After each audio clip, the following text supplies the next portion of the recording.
সরে বসুন। আমি বললাম কি না এক্ষুনি যে আপনি একটু সরে বসুন, আমি একদিকে ঝুলে বসছি তাও আপনাকে কিছু বলবেন না। গতকাল থেকে একটা ভিডিও ভাইরাল হয়েছে যাতে সোশ্যাল মিডিয়ায় তোলপাড় চলছে। আপনারা দেখছেন পিবিএন বাংলা নিউজ। এ আবার কেমন চক্রান্ত? অপরাধটা কি ছিল? যে নাকি তিনি হলেন একজন মুসলিম বৃদ্ধ, বয়োজ্যেষ্ঠ মানুষ। বালুরঘাট এক্সপ্রেসে মুসলিম বৃদ্ধকে হেনস্থা হিন্দু তরুণীর। নবদ্বীপ থেকে বালুরঘাটগামী বালুরঘাট এক্সপ্রেসের একটি কামরায় চলন্ত ট্রেনের ভিডিও ভাইরাল হয়েছে। সেই ভিডিওটি শুভেন্দু অধিকারীর পেজ থেকে পোস্ট করা হয়েছে। এই বিষয়ে একটি হিন্দু ছেলে এবং একটি হিন্দু মেয়ে কি বললেন দেখুন। তবে এমন কোনো তথ্য খুঁজে পেল না বৃদ্ধার কাছ থেকে, কিন্তু এমনটাই হেনস্থা করলো কেন, এই নিয়ে তোলপাড় গোটা সোশ্যাল মিডিয়ায়।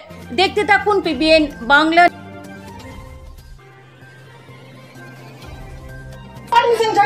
একটা মেয়ের বাড়ি তো লজ্জা লাগছে না? তোকে এতগুলো একটা মেয়ে দেখছে, তোকে জুতো মিডিয়া করবো। বস বস বস, কিসের জন্য? হ্যাঁ,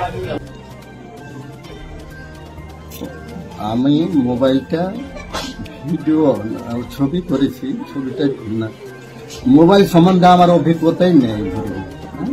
আমি উনি আমার কার সাথে কথা বলছিল জানি না, আমার মোবাইল দিয়ে দেখে আমাকে বলছে কি করছেন কি করছেন, এই করে টার্চার করতে লাগলো। আমার মোবাইলটা কেড়ে নিল, কেড়ে কাচাড় মেরে দিল। আমরা কি হয়েছে ম্যাডাম বলুন? বললে ভিডিও করছো, ভিডিও করলে তো আপনাকে বলতাম, ঠিক আছে? আর ভিডিও করলে তো আপনার ফেস প্রচুর করতাম, হ্যাঁ পুরোটাই। আপনাকে তো আমি ডাইরেক্ট দেখতে পাচ্ছি, আপনার ভিডিও করে আমি করবো কি? ঠিক আছে, তো কিছু মানলো না। আরপিএফ ডাকলো, আরপিএফ প্রচুর গালিগালাজ, মারধর, হ্যাঁ ছাপড়াচ্ছে, গালে গালে ছাপড়াচ্ছে। আর তাকে যে ফোন করছে ফেপড়ে যাচ্ছে, কথা বলার কোনো সুযোগই দিচ্ছে না। তারপর কি হলো? তারপর ও বললো যে চল থানা চালিয়ে আরপিএফ থেকে ফোন করলো। ফোন করে তো কথা বলছে, কার সাথে কথা বলছে, ভাষা তো বিশ্রী ভাষা। এখন আসুন আসুন এখানে আসুন বুঝছে। জিআরপি অফিসে ফোন করে ডাকলো, জিআরপি এলো, গেলাম। আমি চলো না, আমি কিছু করেছি, চলুন আমি হয়তো। ওইখানে বললো জিআরপির এত রিকোয়েস্ট করলো, তবুও কেউ মানে জিআরপিদেরও রিকোয়েস্ট শুনছেন। হ্যাঁ বলছে আমি একে উঠাতে চাই। আমি রাত ওই 10টার আগে হয়তো ঢুকেছি, 10টার পরে। কি চাইছেন এই রাজ্যে?